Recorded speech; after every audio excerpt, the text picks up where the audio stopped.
এইটো আজিৰ পৰা শেষ হওক। জুবিনাই কৈ গ'ল পলিটিক্স নকৰিবা বন্ধু, তেওঁলোকে পলিটিক্স কৰি আছে। সেইকাৰণে জুবিনৰ জেনুইন অনুৰাগীখিনিয়েও এইবাৰ তেওঁলোকক ভোট নিদিলে।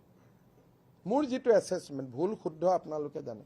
প্ৰিয়ংকা গান্ধী অহাৰ দিনাখন যদি প্ৰিয়ংকা গান্ধীয়ে প্ৰথম ভূপেন হাজৰিকাৰ সমাধিত গ'লহেঁতেন, দ্বিতীয় শ্বহীদ বাকৰিত গ'লহেঁতেন, তৃতীয় জুবিনৰ সমাধিত গ'লহেঁতেন, তেওঁৰ পজিশ্যনটো কিমান ভাল হ'লহেঁতেন।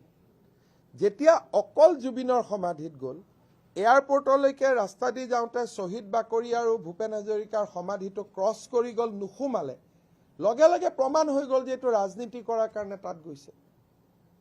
এটা মই যদি কংগ্ৰেছত থাকিলোহেঁতেন, মই কি ক'লোহেঁতেন যে প্ৰিয়ংকাজী প্ৰথম জুবিনৰ তাত যাম, শ্বহীদ বাকৰিত যাম, ভূপেন হাজৰিকাৰ তাত যাম।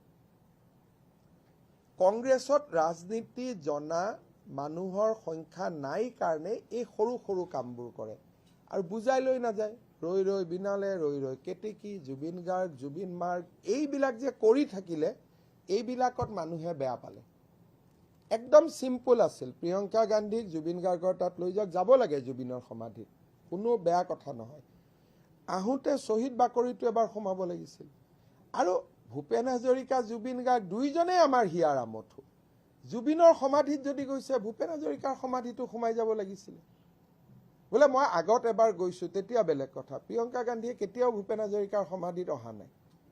তেতিয়া বস্তুটো তেওঁলোকৰ কাৰণে ভাল হ'লহেঁতেন।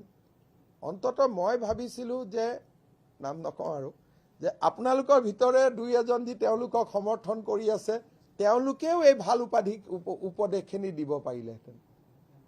মানে তেওঁলোকেও কিবা কাৰণত মিছ কৰিছে, উপদেষ্টাবিলাকো মিছ কৰিছে। যিসকলে উপদেশ ডেইলি ফোনত দি আছিলে, তেওঁলোকেও ক'ৰবাত মিছ কৰিছে। মই ভাবা চিম্পল কথা, ৰাস্তাটো একেটাই আছিলে নহয়।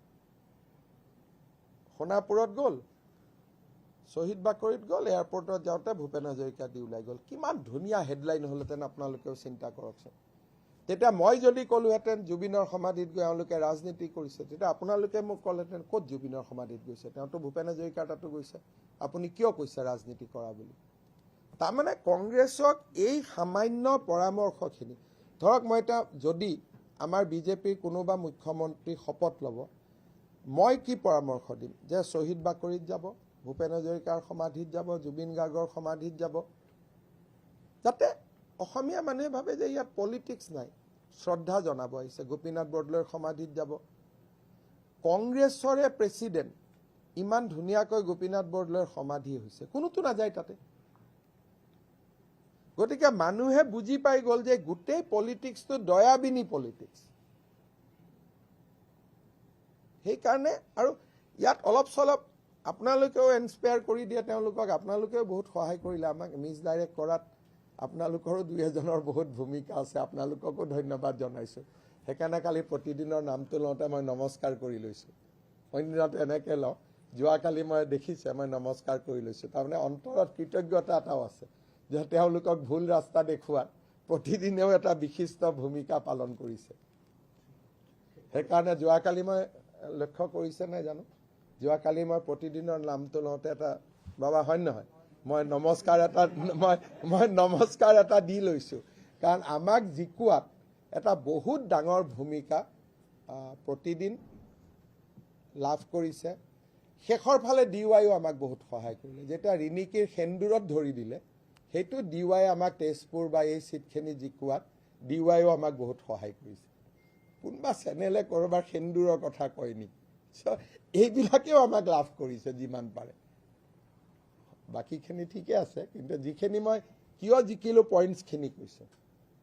যদি বাকী দুটা জেগাত গ'লহেঁতেন, আমি একোৱে ক'ব নোৱাৰিলোহেঁতেন।